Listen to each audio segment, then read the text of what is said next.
Today I wanted to mention and talk about a little bit objective morality. Oh, for a very, very excellent YouTube atheist, PW Swivel, I did a video with him, or provided the audio. He totally, did the video excellently about my stance on objective morality, which is that it simply doesn't exist. I wanted to talk about that again because as I've watched debates, sometimes Christopher Hitchens and Dawkins, and another interesting guy I really like to watch, Sam Harris. They keep talking about objective morality, and with I think the exception of Dawkins, who I think generally doesn't discuss the issue because maybe he holds a similar view to mine. Usually Hitchens and sometimes Harris will concede the existence of objective morality. And that's not hard to do because even if quote unquote morality is objective, God is not necessary to explain it. Now, I think where people keep going to with objective morality is there are certain acts that are pretty universally reprehensible, that nobody thinks is good, that nobody can see the use in or anything good about them. Because sometimes people say that good is the absence of evil or vice versa. Evil is the absence of good. And of course, there's nothing more, good is not more absent anywhere than, cases of rape, child exploitation, child molestation, cold-blooded murder, murder in the first degree. These are things that everybody agrees are bad, and there's very, very few people who can see the use in these things. But, and here's a big but, there are cultures that allow prearranged marriage of, teen and especially preteen girls that, are totally okay with marriage against the will of a child. The child will actually elope with this person and be forced to have sex with them well before, ages 9, 10, 11, 12, ages that I don't think is moral to have sex with a child. I've met a lot of Christians and other extremely religious people of religions that abhor murder that are very, very pro-death penalty, who have vengeful personalities. Generally, whenever I've debated a person or argued with a person informally about the death penalty, what comes up is, they deserve it. We shall not suffer them to live. But that flies in the face of a direct and seemingly inarguable commandment, thou shalt not kill. Even though that's regularly contradicted by both God and all of his chosen people, depending on which ones you're talking about. So I look at this objective morality in murder and genocide are regularly used to say, well, objective morals exist because here's an objectively immoral thing. No. Okay, look. The reason why I'm a moral relativist is because it is relative. If we look at nature, empirical nature, the way things are, people say that nature is immoral because animals kill each other, monkeys will rape each other and fucking, kill members of their tribe or especially other tribes and shit, and that nature is generally seen as a violent or at least very unforgiving place. And what's more moral than forgiveness and goodness and all that fun stuff. But look, nature is immoral because it has to be, because there are such things as carnivores and territorial creatures. And when you look at these animals, what do they consider about morality? They eat, they protect their territory, they have to show dominance or be killed or ostracized. And to them, morals don't exist. Not only do they not consider what is evil, they don't consider what is good. For them, they follow their instincts. Now, Sam Harris has done this really interesting talk I saw on YouTube. I gotta, one of these days I'm gonna get around to knowing how to use this goddamn site and, provide links and stuff and sources. But he talked about how free will is an illusion, and that we too, as people, are guided by instinct. And, I think that's true. When you look at the brain, we seek what triggers, endorphins, dopamine, serotonin. And, bad things trigger cortisol, stress hormones, bad feelings. You know, why do people want to be rich? Same reason an animal wants to own a territory and eat everything that's prey in it, You know, we are not so different than the animals around us. In fact, we are not different than the animals around us, except for our capacity to consider ourselves and to affect our environment.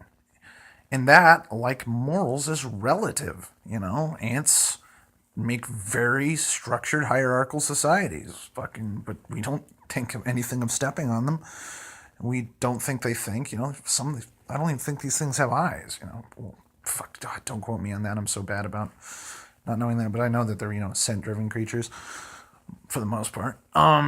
So you ask yourself, what is evidence of objective morality other than a massive, overwhelming consensus of a majority? And then we look at an act of like cold-blooded murder and we can't justify it to ourselves. But that doesn't mean that it's objectively wrong. People fight wars, people execute criminals, people take revenge and enjoy revenge in art, Why is that? Because we are driven by our instincts, by our desire to succeed, to survive, and to propagate, to expand our power, our wealth, our survivability. There's nothing about what human beings do that isn't analogous to things that animals do. These creatures that are supposedly, just stuff put here by God to just be stuff. Us chosen people surely must have an objective morality come from God. And you don't need to quote atrocity in the Bible or contradictions in the will of God to argue that objective morality is bullshit, because it just is.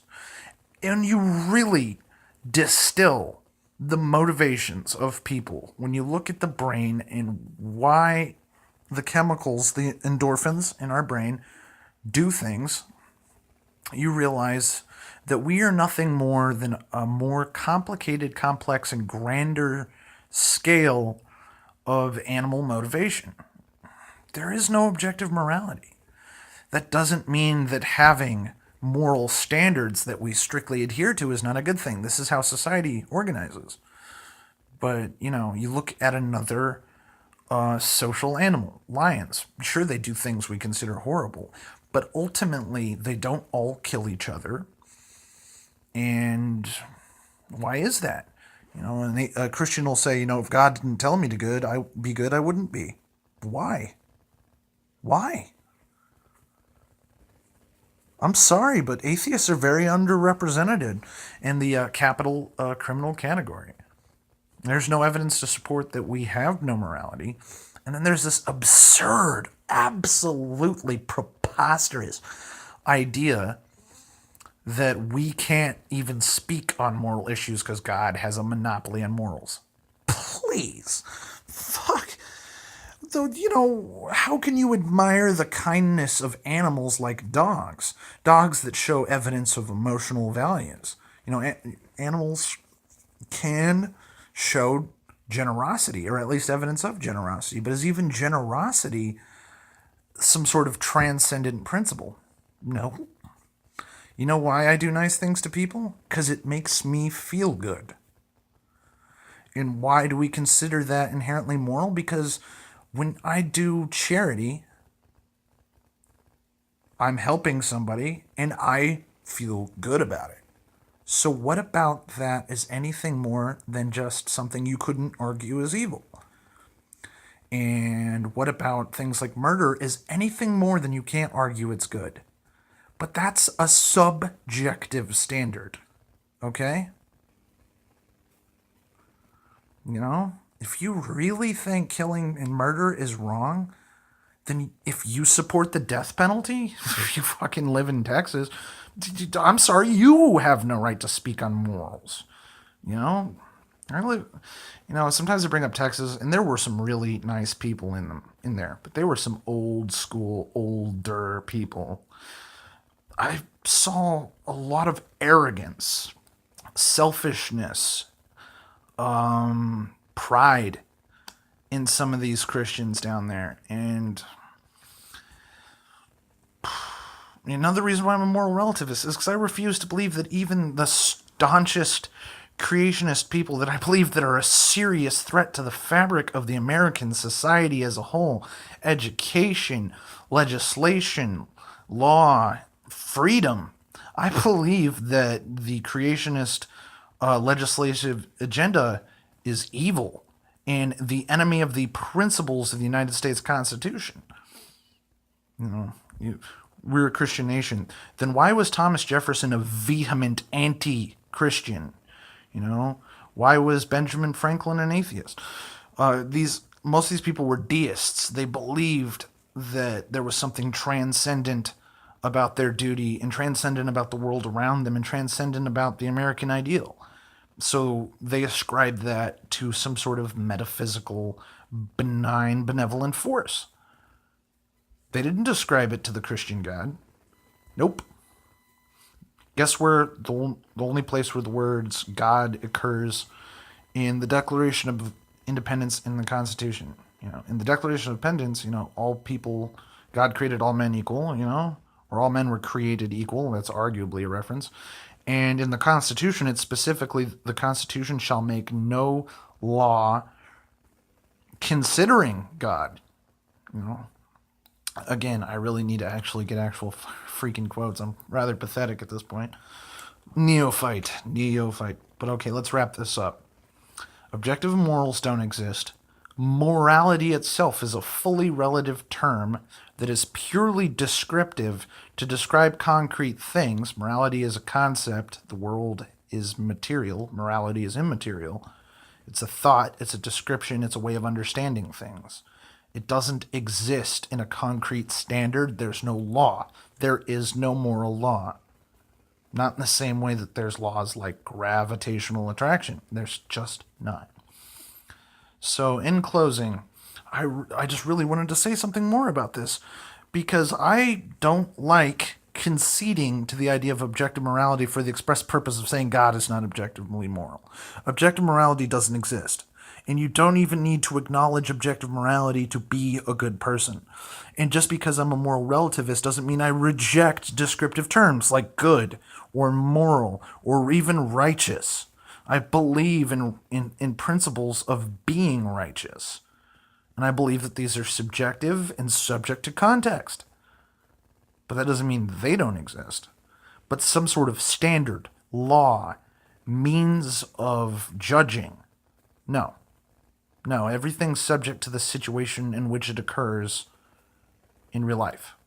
There's no real morality.